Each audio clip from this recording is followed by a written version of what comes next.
Φίλοι ακροατές, χαίρετε. Στη συνέχεια των θεμάτων μας για τον δίκαιο Νόε θα γίνει σήμερα λόγος για τον σαββατισμό αρχικά του Νόε μετά την προσάραξη στο Αραράτ της Κιβωτού και για το τι έκανε ο Νόε έξω από την Κιβωτό, όταν βγήκε από την Κιβωτό. Ύστερα από αυτά που αναφέραμε για την προσάραξη της Κιβωτού στο όρος Αραράτ, πρέπει να παρατηρήσουμε ιδιαίτερα ότι ο Νόε άφησε την περιστερά στην αρχή να πετάξει έξω από την Κιβωτό ύστερα από 7 ημέρες μετά από την έξοδο του κόρακα και να ξαναπετάξει για δεύτερη και για τρίτη φορά ύστερα από 7 ημέρες την δεύτερη φορά και από άλλες 7 ημέρες την τρίτη φορά. Από τις αποστολές δε αυτές της περιστεράς, κάποιοι ερμηνευτές σκέφτηκαν πολύ σωστά ότι οι αποστολές του κόρακα και της περιστεράς γίνονταν πιθανότατα κατά τις ημέρες πάντοτε των Σαββάτων, τις οποίες ο Νόε αφιέρωνε πάντοτε στο Θεό, όπως δηλαδή ο Θεός κατέπαυσε τη ημέρα τη 7η από πάντων των έργων αυτού ον επίησε και ευλόγησεν ο Θεός την ημέραν την 7η και υγείασεν αυτήν. Έτσι και ο Νόε κατέπαβε κάθε 7η ημέρα από κάθε εργασία του και προσευχόταν στον Θεό Δημιουργού, τον οποίον λάτρευε από τα βάθη της καρδιάς του, προσφέροντας αυτόν κάποια θυσία.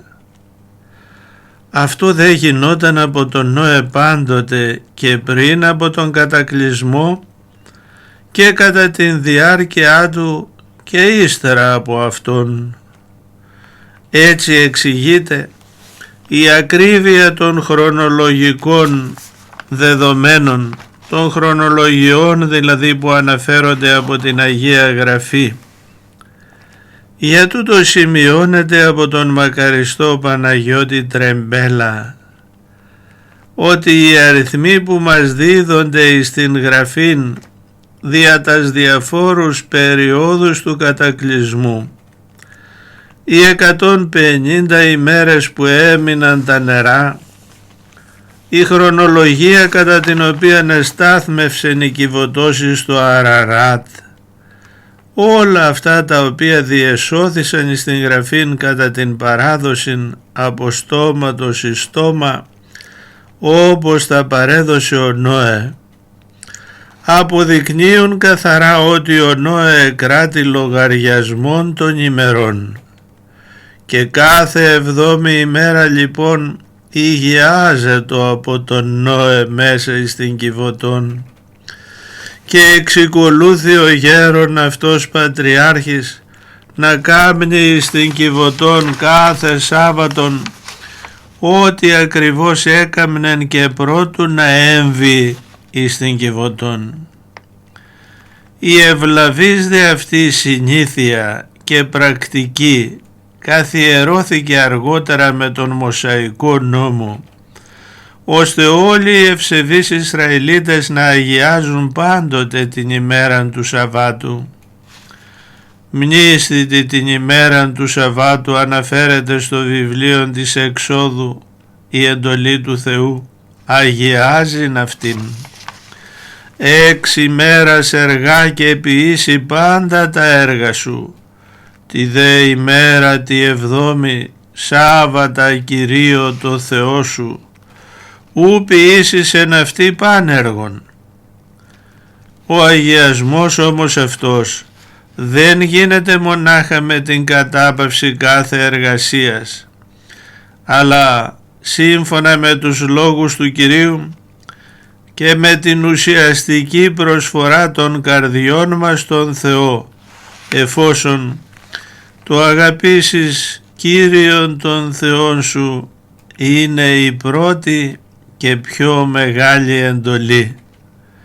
Το Σάββατο, με άλλα λόγια, δεν αγιάζεται με την τυπική εφαρμογή μονάχα κάποιων εντολών, αλλά με την ουσιαστική προπάντων τήρηση των εντολών του Θεού. Εφόσον κατά τους λόγους και πάλι του Κυρίου το Σάββατον δια των άνθρωπων εγένετο και ουχή ο άνθρωπος δια το Σάββατον, και εφόσον έξεστην επιτρέπεται εν της Σάββασιν καλώς ποιήν.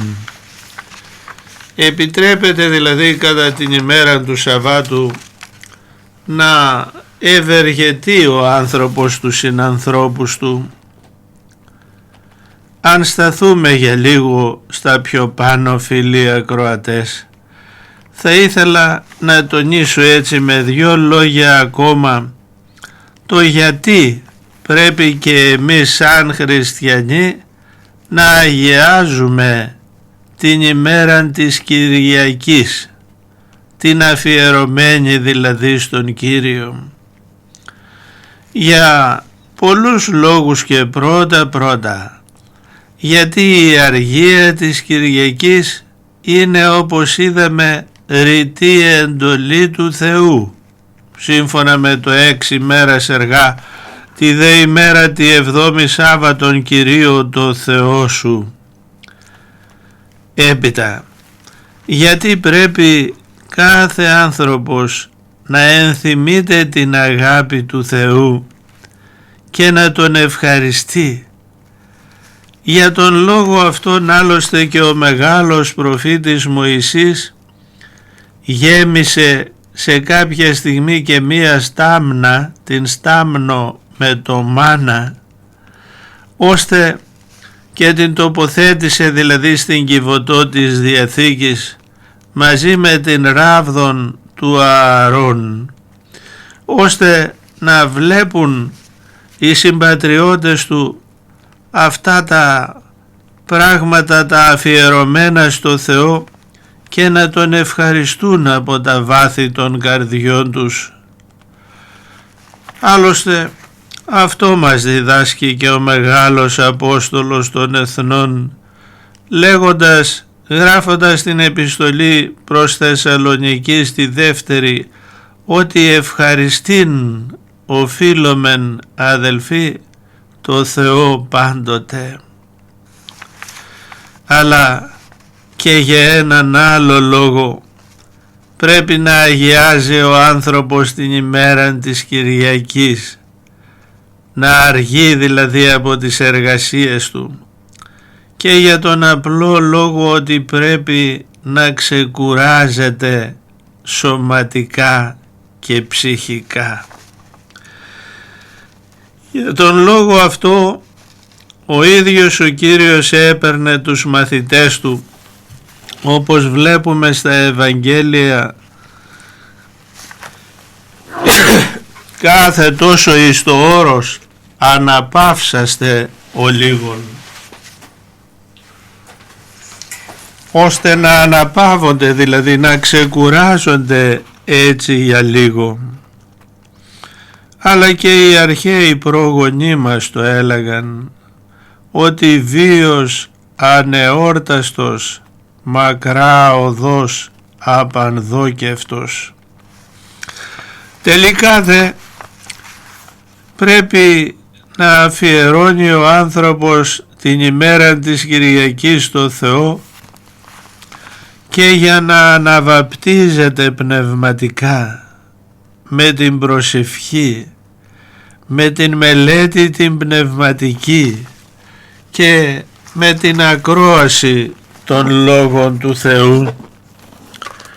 Την Κυριακή έλεγε ο Άγιος Γρηγόριος ο Μέγας: οφείλουμε να διακόπτωμεν την εργασία και να ασχολούμεθα με την προσευχή και την μελέτη των Θείων Γραφών, ούτως ώστε τα πλημελήματα των προηγουμένων 6 ημερών να εξηλαιώνονται, έτσι να σβήνουν με την προσευχή της μεγάλης αυτής ημέρας που μας θυμίζει την Ανάσταση του Κυρίου.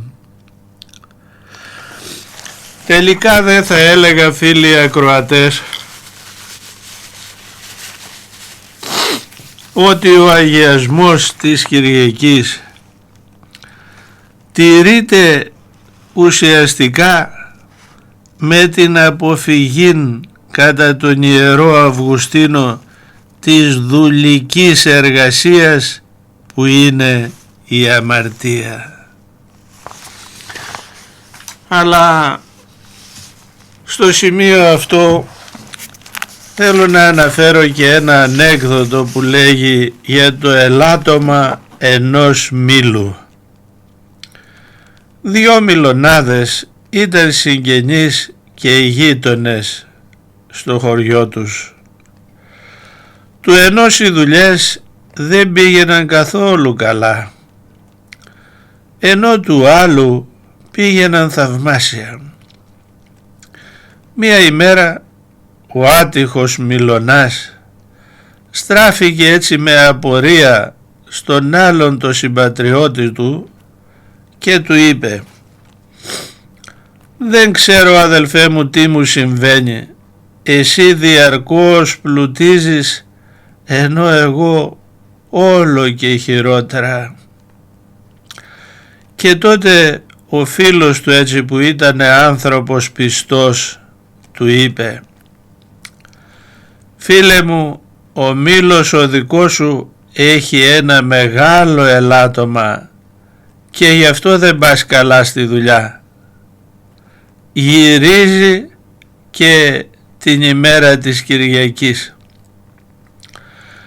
Να έχεις υπόψη σου ότι ο Θεός δεν ευλογεί εκείνους που παραβαίνουν τον νόμο της αργίας της Κυριακής.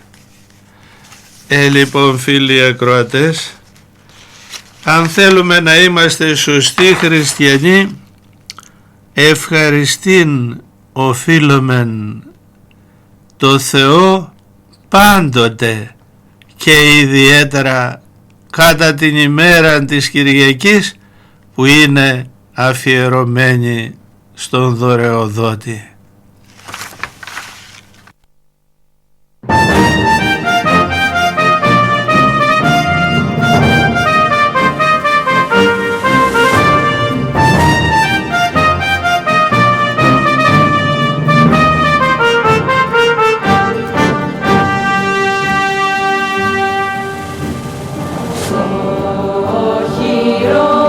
Μας το πάρτο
γεννούμε, με του Χριστού την πίστη να νικούμε.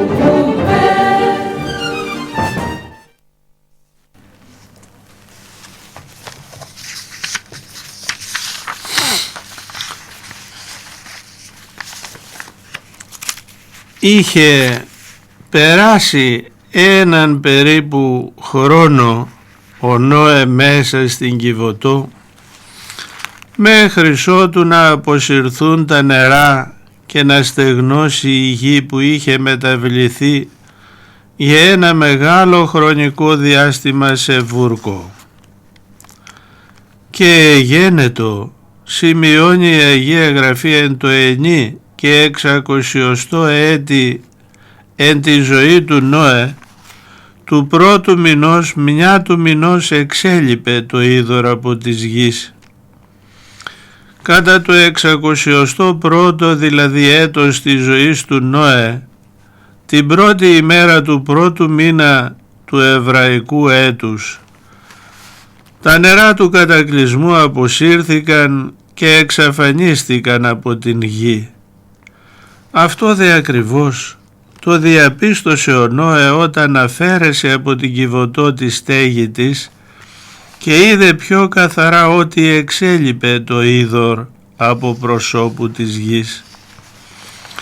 Από την θέα δε της στεριάς που το έδαφος της ξηράθηκε καλύτερα στις 27 του δεύτερου μήνα, δηλαδή του δικού μας Νοέμβριου, ο Νόε χάρηκε ιδιαίτερα καταλαβαίνοντας την μεγάλη αξία της, ενώ ταυτόχρονα επιθυμούσε ασφαλώς να πατήσει στη γη.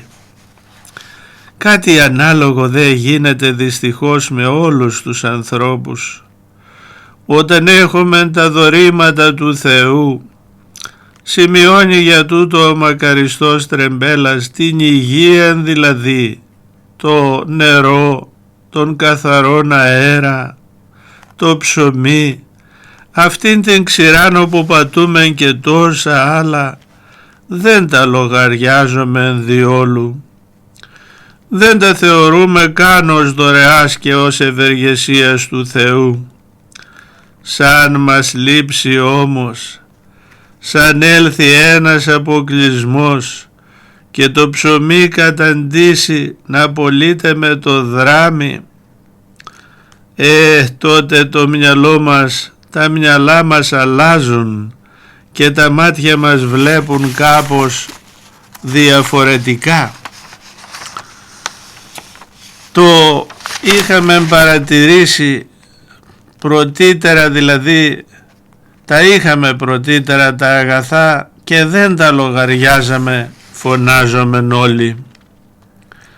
Παρά τη σφοδρότατη επιθυμία του όμως, ο Νόε δεν βγήκε μονάχος του από την Κιβωτό, αλλά περίμενε πρώτα την εντολή του Θεού.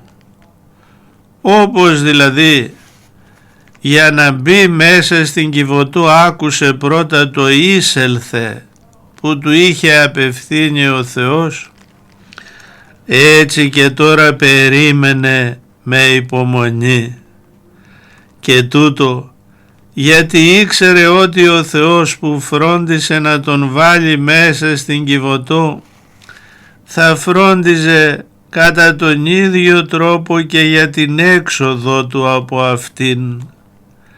Είχε μάθει δηλαδή στην ζωή του να υποτάσσεται στο Θεό και να παραδίδει τον εαυτό του ολοκληρωτικά στο Θεό, ο οποίος ξέρει καλύτερα τι συμφέρει στον άνθρωπον από ό,τι το ξέρει ο ίδιος, και έτσι ειρήνευε.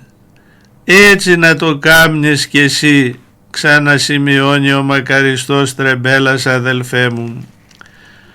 Ποθείς να κάτι να αποκτήσεις, μην αφήσεις να κυριεύεσαι από την επιθυμία του κάτι αυτού που ποθείς. Περιόρισε την και εμπιστεύσου τα πάντα εις τον Θεόν, ο οποίος ξεύρει το συμφέρον μας καλύτερα από ό,τι το ξεύρωμεν εμείς και αναπαύσου και ειρήνευε με εκείνο το οποίο ο Θεός σου δίδει και εις το οποίο ο Θεός σε οδηγεί. Όταν δε τα νερά αποσύρθηκαν εντελώς και η γη στέγνωσε και έγινε βατή, ακούστηκε κάποια στιγμή η φωνή του Θεού που πρόσταξε στον Νόε να βγει έξω από την Κιβωτό λέγοντας: «Έξελθε εκ της Κιβωτού σύ και η γυνή σου και οι ιοί σου και οι γυναίκες των ιών σου μετά σου». Βγες δηλαδή τώρα έξω από την Κιβωτό, εσύ και η γυναίκα σου και τα παιδιά σου και οι γυναίκες των παιδιών σου. Σαν να ήταν δηλαδή ο Θεός τώρα έξω από την Κιβωτό, από όπου του μίλησε και τον πρόσταξε να βγει έξω από αυτήν και να έλθει κοντά του. Τι διδασκόμαστε από την πιο πάνω σκηνή, φίλοι ακροατές? Ότι όπως ο Νόε περίμενε την εντολή του Θεού για να βγει από την Κιβωτό ή και να μπει πιο μπροστά, παραδίδοντας τον εαυτό του και όλα τα δικά του στο Θεό, κατά παρόμοιον τρόπον και εμείς σαν χριστιανοί οφείλουμε να παραδίδουμε στον Θεό εαυτούς και αλλήλους και πάσαν την ζωή ημών, όπως αναφέρεται στις Θείες Λειτουργίες μας από τους ιερείς. Γιατί φίλοι ακροατές, από τον Θεό λάβαμε αρχικά το ζήν.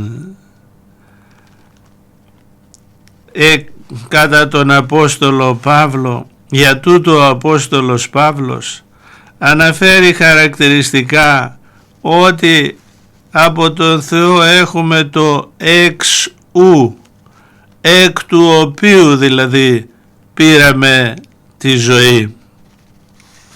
Έπειτα, δια του Θεού ζούμε, διού, δια του Χριστού δηλαδή, έπειτα λυτρωθήκαμε, παίρνοντας κατά τον Άγιο Μάξιμο τον Ομολογητή μαζί με το ζήν και το εφ ζήν της σωτηρίας.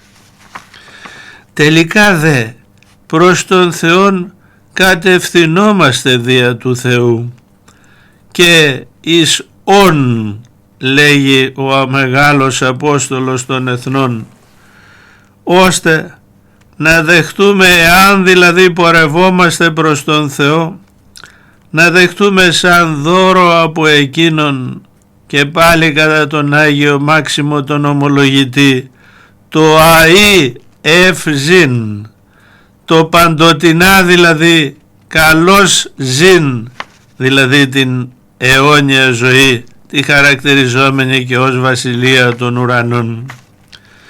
Για τους λόγους αυτούς, φίλοι ακροατές, ας προσφέρουμε στον Θεό ταπεινά αυτά που λάβαμε από τον Θεό, λέγοντας μαζί με τους ιερείς μας τα σα εκ των σών σύ προσφέρομεν κατά πάντα και δια πάντα.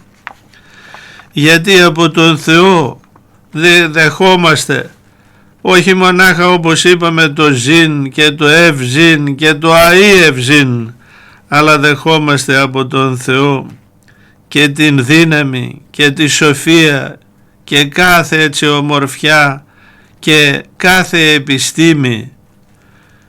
Κατά τον αδελφό Θεό Ιάκωβο, η σοφία, λέγει, είναι η άνωθεν κατερχομένη. Κατεβαίνει από τον ουρανό, είναι δώρον του Αγίου Πνεύματος, της χάρις και της παρουσίας ή ενέργειας του Αγίου Πνεύματος, και επομένως δεν πρέπει ο άνθρωπος να τα αποδίδει στον εαυτό του, αλλά να τα αποδίδει όλα εις τον Θεόν. Γιατί η χριστιανική ζωή, φίλοι ακροατές, όπως έλεγε ένας σύγχρονος Άγιος, ο μακαριστός πατήρ Τιμόθεος Παπαμιχαήλ, που απέθανε στην ηλικία των 49 ετών, λιώνοντας κυριολεκτικά σαν το κερί, από την αγάπη του στο Θεό και την αγάπη των αδελφών του. Η χριστιανική ζωή, μας έλεγε, είναι παράδοσης θεληματική του εαυτού μας, παράδοσης θεληματική του εαυτού μας στον Θεό πρώτα και στα όργανα του, για να εκτελούμε το θέλημα του Θεού, όπως ακριβώς και οι πρώτοι χριστιανοί, που κατά τον Απόστολο Παύλο εαυτούς έδωκαν πρώτον το Κυρίο, και έπειτα και ημίν της Αποστόλης. Και συμπληρώνει ο δεύτερος κορυφαίος Απόστολος, ο Απόστολος Πέτρος: «Εις το μικέτη ανθρώπων επιθυμίες, αλλά θελήματι Θεού, τον επίλοιπον εν σαρκή βιώσε χρόνων».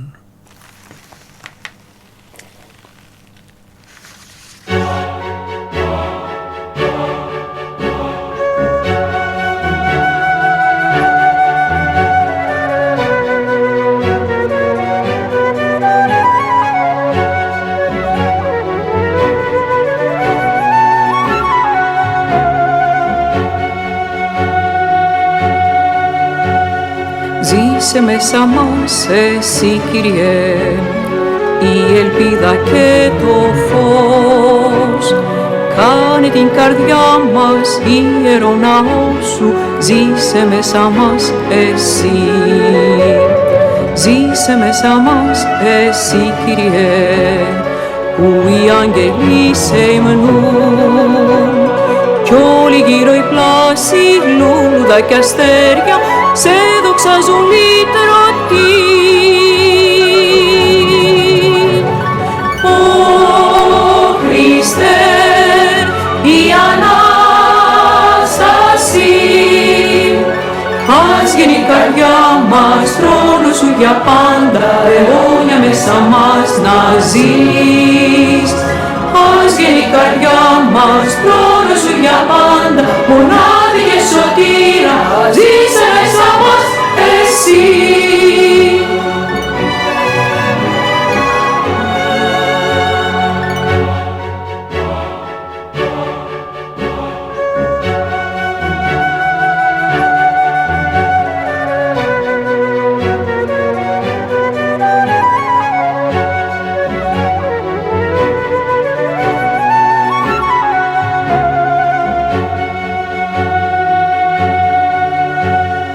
Ζήσε μέσα μας εσύ, Κυριέ, δώσ' μας την ειρήνη σου. Ω Αναστημένε, δώσ' μας τη χαρά σου, ζήσε μέσα μας εσύ.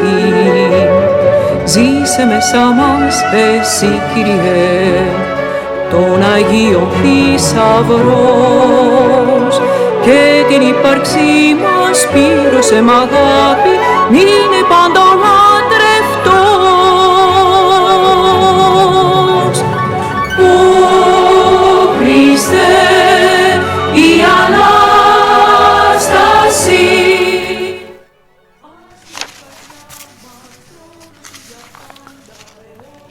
Στη συνέχεια δε, όταν δηλαδή ο Νόε βγήκε από την Κιβωτό, ο Θεός του είπε να βγάλει από εκεί και όλα τα άγρια θηρία που ήταν μαζί του, και γενικότερα κάθε ζωντανή ύπαρξη, από τα πτηνά μέχρι και τα ήμερα ζώα, και κάθε ερπετό που ζει και κινείται πάνω στην γη.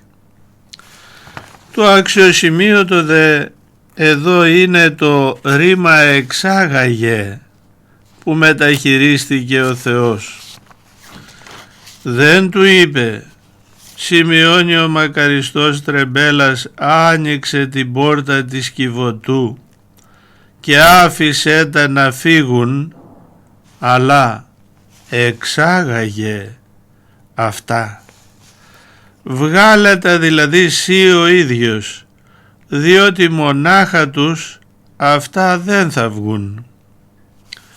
Αφού τα εσημάζευσε και τους έδωκες προστασίαν υποκάτω από την Κιβωτών, τα εσημάζευσες.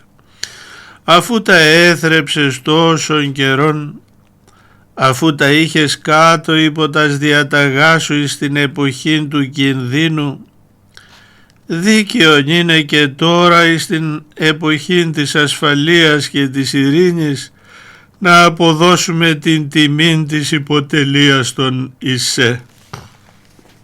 Στο τέλος δε της πιο πάνω προς τα γης του, ο Θεός έδωκε και την ευλογία του στους ανθρώπους εκείνους που είχαν απομείνει λέγοντας «Και αυξάνεστε και πληθύνεστε επί της γης». Να γίνεστε δηλαδή πιο πολύ και να καταπλημμυρίσετε ολόκληρη τη γη. Σύμφωνα δε με τα τελευταία λόγια του Θεού, ο Νόε θα γινόταν από εδώ και πέρα, όπως σημειώνεται από τον Νικόλαο Βασιλιάδη στο υπόμνημά του εις τη Γένεση, η ζήμη και η αρχή του μετά των κατακλυσμών κόσμου. Αυτό δε ακριβώς σημειώθηκε και από τον Ιερό Χρυσόστομο, που αναφέρει χαρακτηριστικά ότι όσπερ εκείνος, δηλαδή ο Αδάμ, αρχή και ρίζα γέγονεν πάντων των πρώτου κατακλυσμού γεγονότων, ούτω και ο δίκαιος ούτως ο Νόε ζήμη των μετά των κατακλυσμών ανθρώπων. Ύστερα δε από την εντολή του Θεού εκείνη, ο Νόε βγήκε παρευθύς από την Κιβωτό μαζί με τη γυναίκα του και όλους τους δικούς του, δηλαδή τα παιδιά και τις νύφες του, βγάζοντας έξω και όλα τα ζώα που είχε πάρει μαζί του. Κατά τον τρόπο αυτό, λέγει και ο μακαριστός Τρεμπέλας, από την στεναχωρίαν της φυλακής εκείνης, ο Νόε οδηγήθηκε εις την αναψυχήν. Σχολιάζοντας δε ο ίδιος την αλλαγή της κατάστασης στη ζωή του, Νόε σημειώνει και ότι έτσι είναι η παιδεία του Κυρίου. Εφόσον η ράβδος του Θεού σε παιδεύει, αδελφέ, σου φαίνονται όλα βουνά και όλα μαύρα. Σου παρίσταται πως είσαι μέσα σε μια φυλακή πιο σκοτεινή από εκείνη στην οποία εκλείστη ο Νόε. Αλλά ο δρόμος της σωτηρίας τέτοιος είναι, πικρός, στενός, κοπιαστικός, γεμάτος από αγκάθια. Περίμενε λιγάκι, θα έβγεις κι εσύ σε ένα ψυχήν όπως και ο Νόε και θα είδεις τότε τι ήξιζεν η παιδεία του Κυρίου και πόσον ευλογημένη ή το αυτή. Από τα πιο πάνω, φίλοι ακροατές, βλέπουμε την ευλογία του Θεού τελικά στην περαιτέρω ζωή του Νόε, με τα λόγια αυξάνεστε και πληθύνεστε και κατακυριεύσατε της γης. Τι είναι όμως, θα έλεγε κανένας, η ευλογία του Θεού? Πρώτα κάτι που δίνεται από τον Θεό για να τηρείται από τους ανθρώπους και να επιφέρει κατόπιν τη Θεία Προστασία. Για το λόγο αυτό ο Απόστολος Πέτρος έγραφε χαρακτηριστικά ότι εις τούτο εκλήθητε οι χριστιανοί ή να ευλογίαν κληρονομήσετε. Τι είναι η ευλογία του Θεού?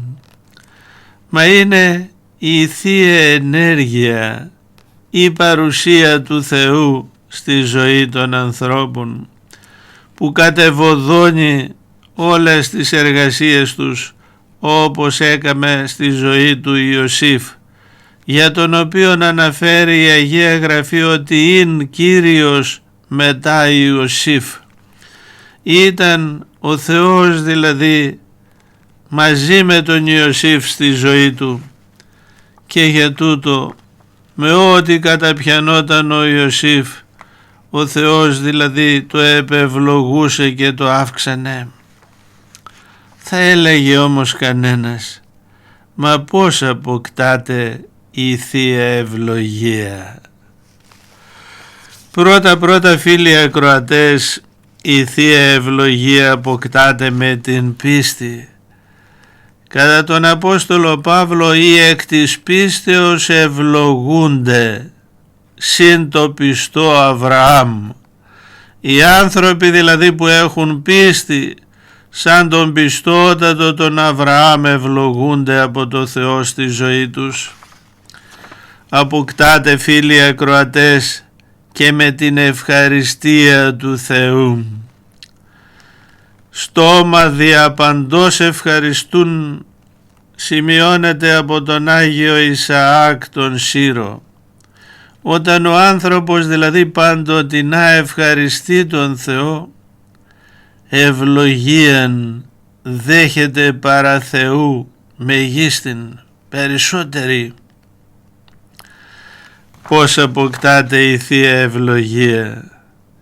Μα και με την πολυτεκνία φίλοι ακροατές, την οποία ευλογεί ο Θεός, εφόσον αναφέρουν θεόπνευστα οι ιεροί συγγραφείς της Αγίας Γραφής ότι τα παιδιά ως ελαιόφυτα κύκλο της τραπέζης είναι δηλαδή σαν κλονάρια από ελιές έτσι κατάφορτα, ή σαν κλονάρια από σταφύλια δηλαδή από αμπέλια γύρω από το τραπέζι των πιστών και πολύτεκνων ανθρώπων.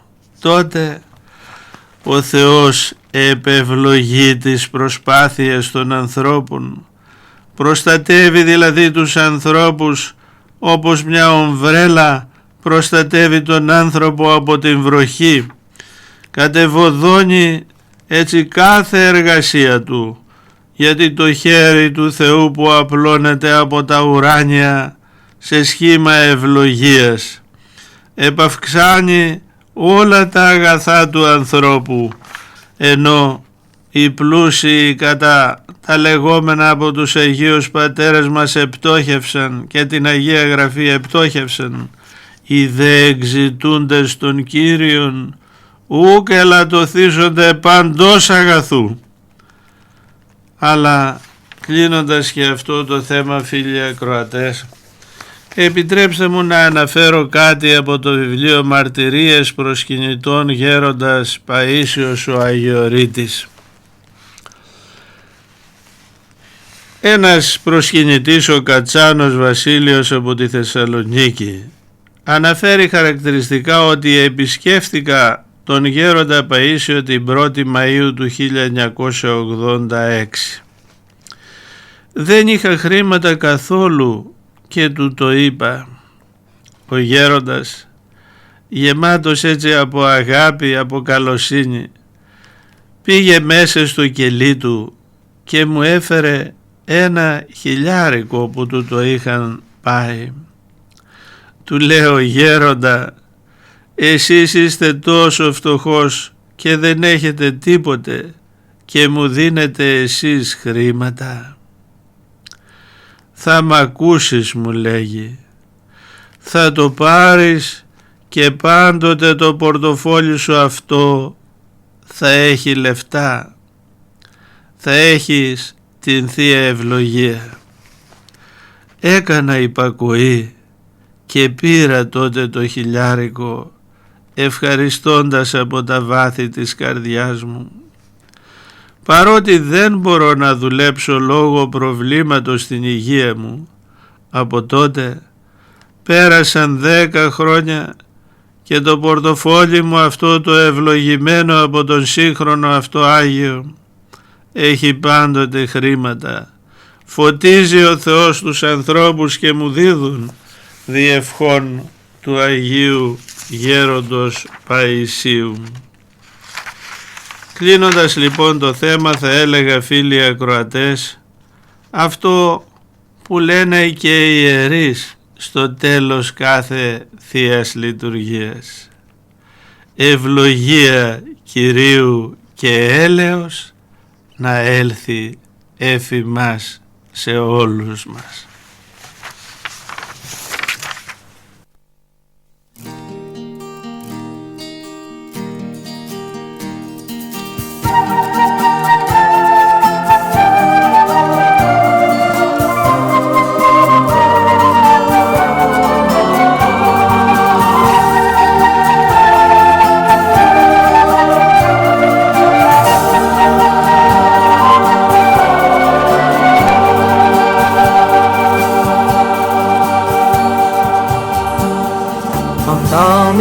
Ανθρώπων κι αγγέλων την λαλιά, κι αν τη σοφία σε περνά τα παρτοχυρά, κι αν δύναμη αποκτούσα τα όρινα κοινό, και ενός και χρύος δίχως αγάπη με χαρώ. Ω του Θεού μ' αγάπη στον ήλιο σε θωρώ, στο αρώμα το ρόδο, στο γέλιο των παιδιών. Ω του Θεού μ' αγάπη το αίμα το σταυρό, δίδαξε και σε μένα πως πρέπει να αγαπώ.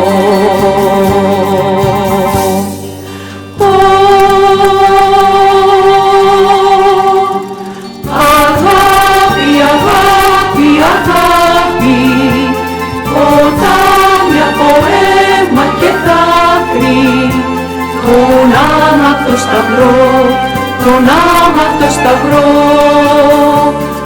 Αγάπη, αγάπη, αγάπη, στα ανθρώπου τα χέρια διαμάντι, το δώρο του Θεού, το δώρο του Θεού, το δώρο του Θεού για τους θνητούς.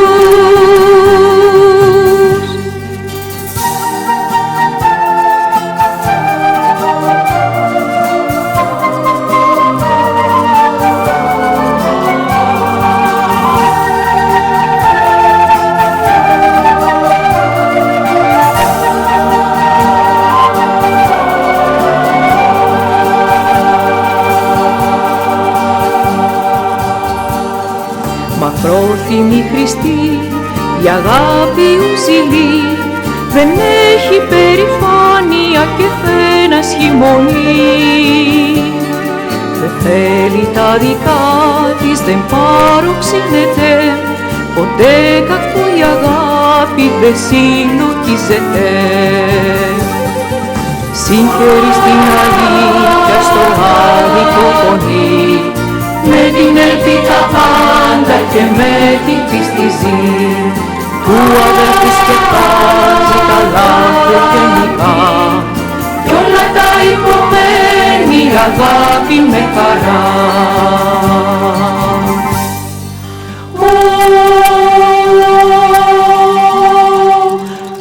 Αγάπη, αγάπη, αγάπη, ποτάμι από αίμα και δάκρυ, τον άμαχτο σταυρό, τον άμαχτο σταυρό.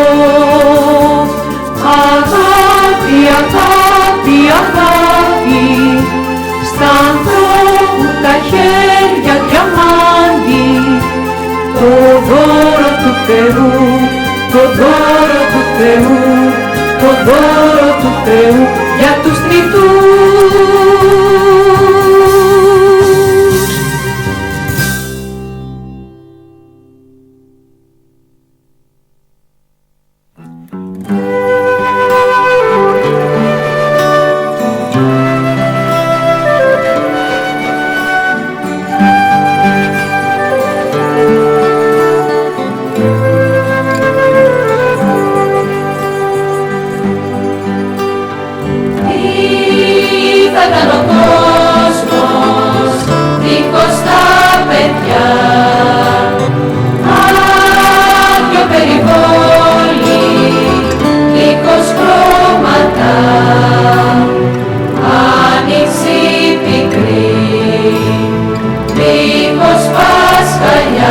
Παναγία.